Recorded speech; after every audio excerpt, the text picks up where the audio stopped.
الحمدللہ رب العالمین والصلاة والسلام علی رسولہ الکریم اما بعد فاعوذ باللہ من الشیطان الرجیم بسم اللہ الرحمن الرحیم سبحان الذی اسری بعبدہ لیلا من المسجد الحرام الی المسجد الاقصی الذی بارکنا حولہ لنریہ من آیاتنا انہ هو السمیع البصیر صدق اللہ العظیم۔ اللہ تبارک تعالیٰ کے فضل و کرم سے رمضان المبارک کی آج اس بابرکت رات میں ہم سورہ بنی اسرائیل کے متعلق آغاز کر رہے ہیں۔ سورہ بنی اسرائیل کا موضوع انذار و بشارت ہے، جو کہ ہم یہ دیکھ رہے ہیں کہ پچھلی صورتوں سے چلا آ رہا ہے۔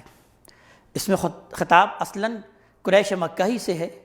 پچھلی صورت نحل سے اس صورت کا تعلق اجمال اور تفصیل کا ہے۔ چنانچہ سورہ نحل میں جو چیزیں اشارات کی صورت میں آئی تھیں، اس صورت میں ان کو بالکل واضح کر دیا گیا۔ سورہ بنی اسرائیل میں البتہ یہود سے بھی مفصل خطاب کیا گیا۔ اس کی وجہ یہ ہے کہ قریش کی حمایت اور نبی کریم صلی اللہ علیہ وسلم کی مخالفت کے لیے اب وہ بھی پوری طرح میدان میں آ چکے ہیں۔ ان کے مضمون سے واضح ہے کہ مکے میں یہ رسول اللہ صلی اللہ علیہ وسلم کی دعوت کے مرحلہ اتمام حجت میں اس وقت نازل ہوئی جب ہجرت کا مرحلہ قریب آ چکا تھا۔ ابتدائی میں معراج کے واقعے کی طرف اشارہ کر کے مشرکین مکہ اور بنی اسرائیل دونوں پر یہ حقیقت بھی واضح فرمائی گئی کہ اب مسجد حرام اور مسجد اقصی دونوں کی امانت ان خائنوں سے چھین کر ان نبی امی کے حوالے کرنے کا فیصلہ ہو چکا ہے۔ تو جس کو اپنی روش بدلنی ہے وہ بدل لے، ورنہ اپنی ضد اور سرکشی کے نتائج بھگتنے کے لیے وہ تیار ہو جائے۔ قرآن جس فطری اور سیدھے طریقے زندگی کی دعوت دے رہا ہے، پچھلی صورت میں صرف اس کی اساسات کی طرف اجمالی اشارہ تھا، یعنی ان اللہ یأمر بالعدل والاحسان وایتاء ذی القربی وینہی عن الفحشاء والمنکر والبغی، کہ بے شک اللہ تعالیٰ تم کو حکم دیتا ہے عدل کا، احسان کا، قرابت داروں سے اچھے سلوک کا، اور روکتا ہے فحش سے، منکر سے اور زیادتی کے کاموں سے۔ اس صورت میں اس کی پوری تفصیل آ گئی۔ اس تفصیل سے تورات کے احکام عشرہ کے ساتھ اس کی مطابقت بھی واضح ہو گئی۔ گویا انسانی فطرت اور قدیم آسمانی تعلیم دونوں ہم آہنگ ہیں۔ اس وجہ سے قریش اگر اس سے بغاوت کرتے ہیں تو ان کی بھی شامت ہے، اور اگر بنی اسرائیل اس کے خلاف سازشیں کرتے ہیں تو ان پر بھی اللہ کی پھٹکار ہے۔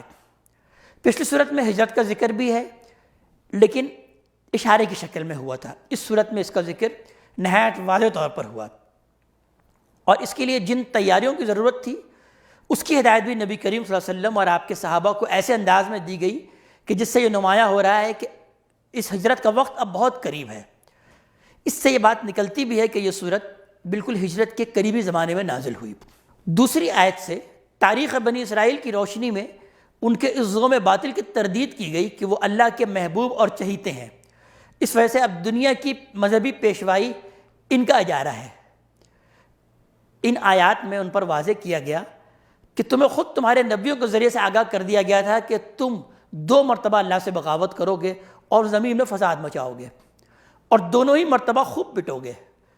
چنانچہ تمہاری تاریخ شاہد ہے کہ تم نے 2 مرتبہ اللہ سے بغاوت کی اور دونوں ہی مرتبہ خوب پٹے۔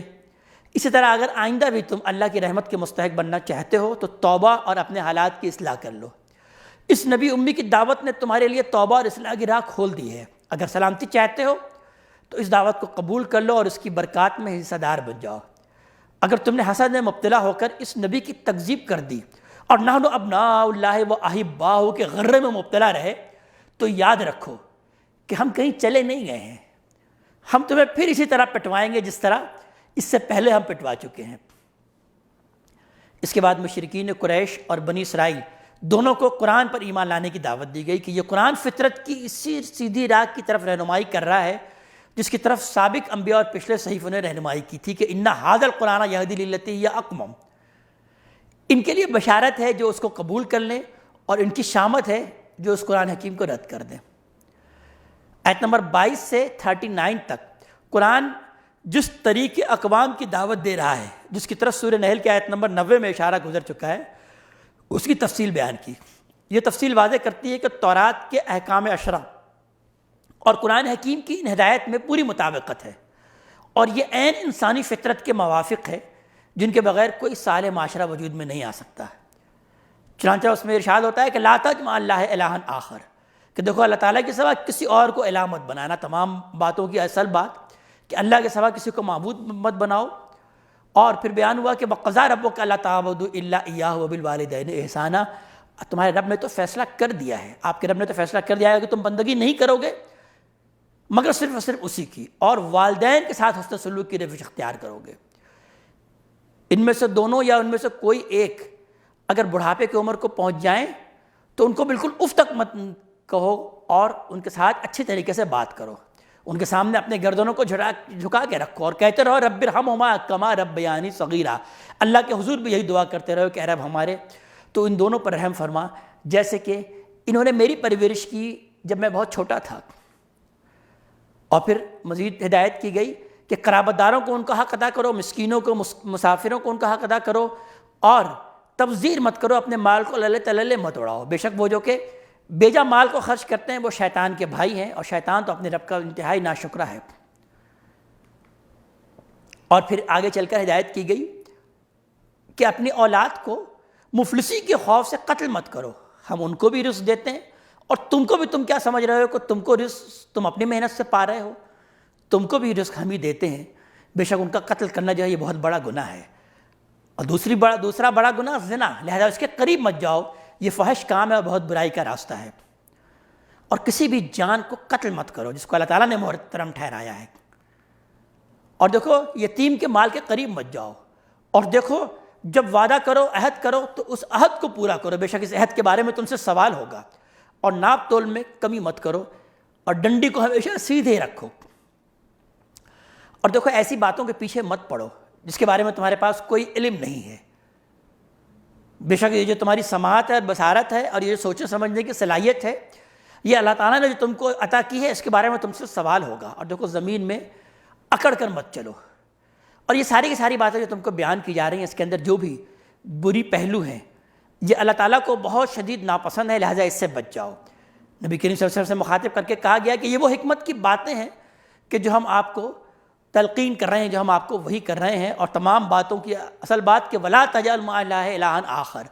اللہ تعالیٰ کے سوا کسی اور کو الہ مت بناؤ۔ فَتُلْقَىٰ فِي جَهَنَّمَ مَلُومًا مَدْحُورًا، تو پھر تم ڈال دیے جاؤ گے جہنم میں ملامت زدہ بنائے ہوئے اور دھکے دیے ہوئے۔ پھر مشرکین قریش کو قرآن سے بیزاری کے اصل سبب کی طرف اشارہ کیا گیا کہ وہ توحید اور آخرت پر ایمان نہیں لانا چاہتے، اس وجہ سے جب ان کو قرآن سنایا جاتا ہے تو وہ اس سے بدکتے اور پیغمبر پر طرح طرح کے فکر چست کرتے ہیں۔ اس کے بعد آپ کو یہ ہدایت فرمائی گئی کہ اپنے صحابہ کو بتا دیں کہ دعوت کی اس گرما گرمی کے دور میں تبلیغ حق کے جوش میں کوئی ایسی بات زبان سے نہ نکالیں جو مخالفین کے لیے مزید اشتعال کا سبب بن جائے اور شیطان اسے فتنے کا ذریعہ بنا لے۔ ساتھ ہی نبی کریم صلی اللہ علیہ وسلم کو تسلی دی گئی کہ آپ کا فرض صرف تبلیغ حق تک ہی محدود ہے، لوگوں کو مومن یا مسلم بنا دینا یہ آپ کی ذمہ داری نہیں ہے، آپ تو صرف بات کو پہنچا دیں۔ اللہ ہی ہے جس کو چاہے گا ایمان کی توفیق دے گا اور جس کو چاہے گا اس سے محروم رکھے گا۔ ہدایت اور ضلالت تو اللہ تعالیٰ کے ہاتھ میں ہے۔ آیت نمبر 55 میں یہ حقیقت واضح فرمائی گئی کہ اللہ نے اپنے تمام نبیوں کو کسی نہ کسی پہلو سے فضیلت بخشی ہے، اس وجہ سے کسی کے لیے مطلق ترجیح و تفضیل کی بحث نہ چھیڑی جائے کہ وہ وجہ فتنہ بن جائے۔ اس کے بعد مخالفین کے اعراض اور انکار کے اصلی سبب کی طرف اشارہ کیا گیا کہ اللہ نے ان کو اپنی نعمتوں سے نوازا تو انہوں نے نعمت کے شکر کے بجائے کفر اور استکبار کا سبب بنا لیا۔ اس معاملے میں انہوں نے ٹھیک ابلیس کے نقش قدم کی پیروی کی ہے، اور ابلیس نے تو ان کے باب میں اس معاملے میں اپنے گمان کو بالکل سچ کر دکھایا کہ ہم تو انسانوں کو گمراہ کر کے رہیں گے۔ پھر حصول صبر و ثابت قدمی کے لیے نماز کے اہتمام کی تاکید کی گئی، ہجرت کی طرف اشارہ کیا گیا اور اس کے لیے دعا کی تلقین کی گئی۔ ظاہری حالات کے علی الرغم غلبہ حق کی بشارت دی گئی کہ تم ہی غالب ہو کے رہو گے۔ پھر مخالفین پر اظہار افسوس کیا گیا کہ وہ قرآن جیسی نعمت عظمیٰ کی ناقدری کر رہے ہیں، حالانکہ یہ ان کے لیے شفا اور رحمت ہے، اور تمام جن و انس مل کر بھی اگر ایسی کتاب لانا چاہیں تو نہیں لا سکتے۔ آخر میں حضرت موسیٰ اور ان کے 9 معجزات کا حوالہ دیا گیا۔ ان معجزات کے خاتمے کے باوجود فرعون کی سرکشی اور اس کا انجام بیان کیا گیا۔ خاتمہ صورت کے طور پر بیان کیا گیا کہ قرآن یکسر حق ہے، رسول کی ذمہ داری صرف انذار و تبشیر ہے۔ قرآن کا بتدریج اترنا تعلیم کے پہلو سے ہے، جو بدبخت اس پر ایمان نہیں لا رہے ہیں ان کو ان کے حال پر آپ چھوڑ دیجئے، جن کے اندر علم کی روشنی ہے وہ اس پر تو ایمان لے آئیں گے۔ اللہ اور رحمان سب خدا ہی کے نام ہیں، جو لوگ ان ناموں میں کوئی فرق کرتے ہیں ان کو بنا اعتراض بناتے ہیں، ان کے آپ در پہ نہ ہوں۔ اس دین کی روح میانہ روی ہے، اور اس میانہ روی کو اپنی عبادت میں اے مسلمانوں تم سب ملحوظ رکھو، اور اللہ کی حمد اور اس کی تکبیر میں سرگرم رہو، وَکَبِّرْہُ تکبیرا۔ اس لفظ پر یہ سورۃ مبارکہ ختم ہوئی۔ اس کے بعد دوسری سورت سورہ کہف شروع ہوتی ہے۔ اس کا موضوع بھی انذار و بشارت ہے، جو اس باب کی پچھلی صورتوں سے چلا آ رہا ہے۔ سورہ کہف میں دنیا پرستی اور دنیا کی حقیقت کو مختلف واقعات اور تمثیل کے ذریعے واضح کیا گیا ہے۔ سابق صورت بنی اسرائیل کی طرح یہ صورت بھی نبی کریم صلی اللہ علیہ وسلم کی مکی زندگی کے اس دور میں نازل ہوئی جب حق و باطل کی کشمکش اپنے آخری مرحلے میں داخل ہو چکی تھی۔ قریش اپنے تمام حربوں کے ساتھ قرآن کی دعوت کو مٹا دینے پر تل گئے تھے، اور یہود و نصارہ نے بھی در پردہ قریش کی پیٹھ ٹھوکنی شروع کر دی تھی کہ انہی کے ہاتھوں یہ دعوت اپنی مرکز ہی میں ختم ہو جائے۔ لہٰذا ہم دیکھیں گے کہ آیت نمبر 1 تا 8 میں نبی کریم صلی اللہ علیہ وسلم کو صبر کی تلقین کی گئی کہ آپ کی ذمہ داری صرف انذار و تبشیر ہے۔ اگر یہ قرآن پر ایمان نہیں لا رہے تو اس کی وجہ یہ نہیں ہے کہ اس کتاب میں کوئی کجی ہے یا آپ کی دعوت و تبلیغ میں کوئی کہیں کسر رہ گئی ہے، بلکہ اس کی وجہ یہ ہے کہ یہ لوگ دنیا کی محبت میں اندھے ہو رہے ہیں، تو آپ ان کے پیچھے اپنے آپ کو ہلکان نہ کریں۔ یہ دنیا تو ہم نے بنائی اسی لیے ہے کہ لوگوں کا امتحان ہو۔ اِنَّا جَعَلْنَا مَا عَلَى الْأَرْضِ زِينَةً لَهَا لِنَبْلُوَهُمْ أَيُّهُمْ أَحْسَنُ عَمَلًا۔ ہم نے زمین میں جو زینت رکھی ہے، جو بنائی ہے، وہ اسی لیے بنائی ہے کہ تاکہ ہم آزمائیں کہ کون ہے اس میں بہتر عمل کرنے والا۔ آیت نمبر 9 سے 26 میں اصحاب کہف کا واقعہ بیان ہوا ہے، جس سے مخالفین کے اٹھائے ہوئے ایک سوال کے جواب سے ان کی اصل زندگی اس طرح سامنے آ گئی کہ اس کے آئینے میں نبی کریم صلی اللہ علیہ وسلم اور آپ کے جانثار ساتھیوں کو گویا دکھایا گیا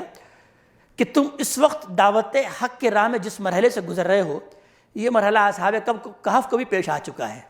چنانچہ ان کا واقعہ کچھ اس طرح بیان ہوتا ہے کہ اللہ تعالیٰ نے بیان فرمایا کہ کیا تم نے سمجھ رکھا ہے کہ یہ اصحاب کہف کا واقعہ یہ ہمارے لیے کوئی بڑی عجیب بات ہے؟ واقعی وہ چند نوجوان تھے، وہ جب آئے اس کہف میں اور پھر انہوں نے یہ دعا کی کہ ربنا آتنا من لدنک رحمہ، اے رب ہمارے تو اپنے پاس سے ہمیں رحمت عطا فرما، وہی لنا من امرنا رشدا، اور اپنے پاس سے ہمیں ہدایت عطا فرما، ہمیں راستہ دکھا دے۔ تو اللہ تعالیٰ بیان فرما رہے ہیں کہ پھر ہم نے ان کے کانوں میں تھپکی کی کہف میں ہی، اور اس طرح سے ان کو سلائے رکھا وہاں کئی سال، اور بیان کیا جاتا ہے کہ 300 سال تک وہ اس غار میں سوئے رہے۔ پھر اللہ تعالیٰ نے بیان کیا کہ ہم نے ان کو اٹھایا تاکہ ہم جانیں کہ کون لوگ ہیں کہ جو کہ یہ سمجھ سکیں کہ وہ کتنے عرصے تک سوئے۔ اس طرح پھر یہ قصے کی تفصیل بیان کی اللہ تعالیٰ نے کہ یاد کرو اس وقت کو بھی کہ جب یہ اصحاب کہف دربار میں کھڑے ہوئے، اور اس وقت انہوں نے کہا کہ ہمارا رب تو وہ ہے جو کہ آسمان اور زمین کا رب ہے، ہم اس کے سوا کسی اور کو پکارنے والے نہیں ہیں۔ اور یہ ہماری قوم کے لوگوں کو کیا ہو گیا ہے کہ جنہوں نے اس رب کو چھوڑ کر کچھ اور معبودان باطل گھڑ لیے ہیں، اس کے پاس ان کے پاس کوئی دلیل نہیں ہے۔ جو اس طرح عمل کرتے ہیں وہ در حقیقت اللہ پر جھوٹ باندھ رہے ہوتے ہیں۔ اس طرح سے دربار سے وہ نکالے گئے۔ پھر انہوں نے آپس میں یہ مشورہ کیا کہ آؤ ہم کسی غار کی طرف چلتے ہیں، اپنے آپ کو اب بچانے کے لیے، اس لیے کہ بادشاہ نے پھر حکم دے دیا کہ تم اپنے اس عقیدے سے باز آ جاؤ، ورنہ یہ ہے کہ تم سب کی گردنیں اڑا دی جائیں گی۔ انہوں نے کہا کہ اب اس کے سوا ہمارے پاس کوئی چارہ نہیں ہے کہ ہم کسی غار میں جا کر چھپ جائیں۔ تو انہوں نے کہا کہ آؤ چلو کسی غار میں، اللہ تعالیٰ ہی ہماری مدد کرے گا۔ اور اس طرح وہ غار میں چلے گئے اور وہاں پر وہ سو گئے۔ پھر غار کا نقشہ کھینچا گیا بڑی تفصیل کے ساتھ کہ وہ غار کس طرح کی تھی، کس طرح سے اللہ تعالیٰ نے وہاں پر ان کو لوگوں سے بچا کے رکھا۔ اور اس کے بعد پھر بیان کیا گیا کہ اللہ تعالیٰ نے پھر ان کو اٹھایا، ان کو جگایا، اور آپس میں پھر انہوں نے سوال کیا کہ ہم کتنا عرصہ رہے۔ انہوں نے سمجھا کہ شاید ہم کوئی ایک دن سے کچھ زیادہ رہے ہوں گے۔ بہرحال انہوں نے کہا جتنا بھی عرصہ رہے، اس وقت ہمیں بھوک محسوس ہو رہی ہے، جاؤ ذرا اس سکے کو لے کر شہر کی طرف اور دیکھو کہ کون سا پاکیزہ کھانا ہے، وہ پاکیزہ کھانا لے کر آؤ تاکہ ہم کھائیں۔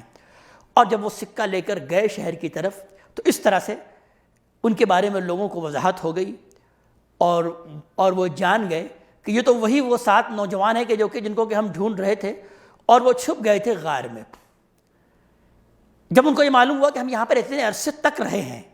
اور وہ عرصہ تھا کہ جب اب وہ مشرکین کی حکومت ختم ہو چکی تھی اور وہاں پر اہل ایمان کی حکومت آ چکی تھی، وہ دوبارہ اسی کہف میں گئے۔ اللہ تبارک تعالیٰ نے وہیں پر ان کو موت طاری کر دی، اور پھر ان کے درمیان یہ جھگڑا پیدا ہوا کہ اب ہم ان کے قبر کے معاملے میں کیا کریں، لہذا پھر ان کے قبر کے اوپر ایک مسجد بنا لی گئی، اور اس طرح اللہ تعالیٰ نے اس بات کو بیان کیا کہ ہم نے اس طرح سے ان کو 300 سال یا اس سے کچھ زیادہ ہم نے ان کو وہاں پر سلائے رکھا۔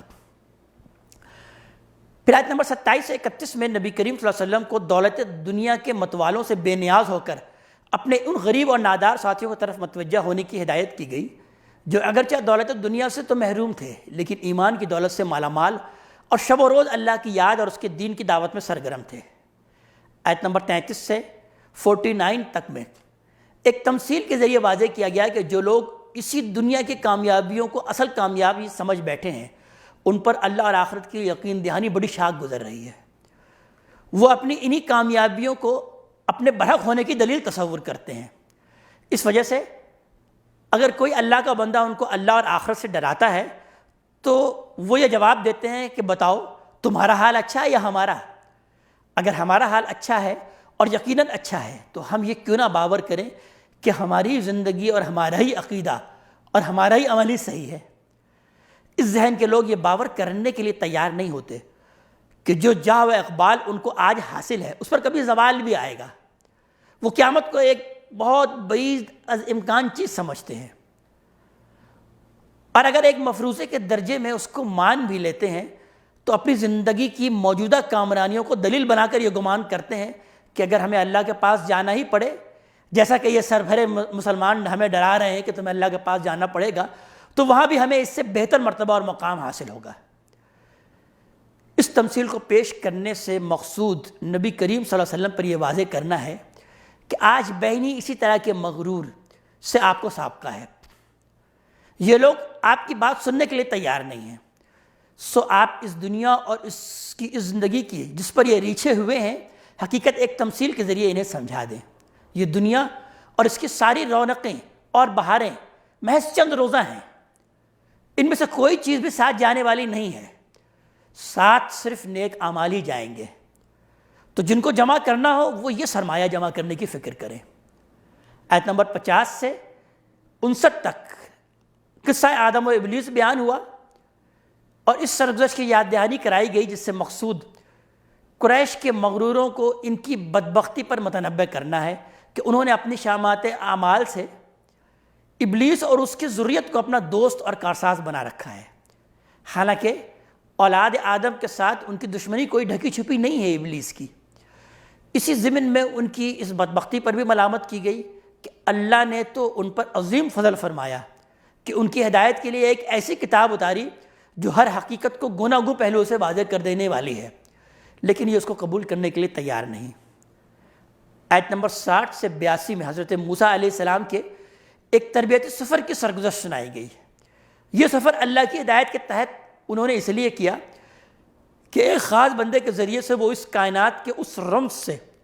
اچھی طرح آگاہ ہو جائے کہ اس دنیا میں جو کچھ ہوتا ہے وہ سب ارادہ الہی کے تحت ہوتا ہے، اور ارادہ الہی سر تسر حکمت و برکت پر مبنی ہوتا ہے۔ اس دنیا میں بظاہر سرکشوں اور نافرمانوں کو ڈھیل تو ملتی ہے، اور اہل حق مختلف قسم کی آزمائشوں اور تکلیفوں میں مبتلا تو کیے جاتے ہیں۔ یہ صورتحال بہتوں کے ایمان کو متزلزل کر دیتی ہے،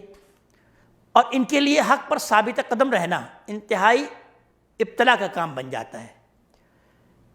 اس امتحان میں ثابت قدم صرف وہی لوگ رہتے ہیں جن پر یہ حقیقت اچھی طرح واضح ہو کہ یہاں جو کچھ ہو رہا ہے سب ارادہ الہی کے تحت اور اس کی حکمت کے تقاضوں کا مطابق ہو رہا ہے، لیکن انسان کا محدود علم اس کی حکمتوں اور مصلحتوں کا احاطہ نہیں کر سکتا۔ اس وجہ سے صحیح رویہ یہ ہے کہ راہ حق میں ناموافق و نامساعد جو حالات بھی پیش آئیں آدمی ان سے دل شکستہ اور مایوس نہ ہو، بلکہ پورے عزم و جزم کے ساتھ موقف حق پر ڈٹا رہے، حکمت الہی کے ظہور کا انتظار کرے اور امید رکھے کہ اگر اس دنیا میں نہیں تو آخرت میں اس کا ظہور ہو کے رہے گا۔ یہی حکمت صبر کی اساس و بنیاد ہے جس پر سارا دین قائم ہے۔ اس وجہ سے اللہ تعالیٰ نے جب موسیٰ علیہ السلام کو ایک عظیم مہم کے لیے انتخاب فرمایا تو اس صبر کی تربیت کے لیے ان کو اپنے خاص بندے کے پاس بھیجا کہ یہ چیز صرف جاننے کی نہیں بلکہ عملی تربیت کی بھی محتاج تھی۔ یہ واقعہ پھر موسیٰ اور خضر کے نام سے مشہور ہے۔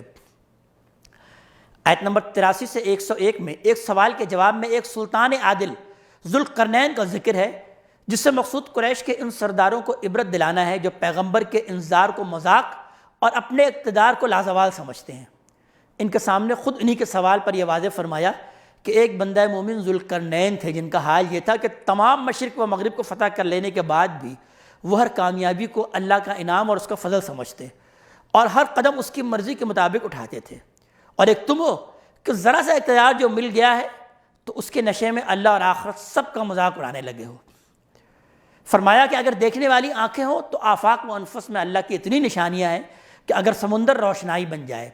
جب بھی ان کو قلم بند نہیں کیا جا سکتا۔ آخر میں پیغمبر صلی اللہ علیہ وسلم کی زبان سے اعلان کرایا گیا کہ قل انما انا بشر مثلکم یوحی الی انما الہکم الہ واحد، آپ ان سے کہہ دیجئے کہ میں ایک بشر ہوں، ایک انسان ہوں تمہاری طرح،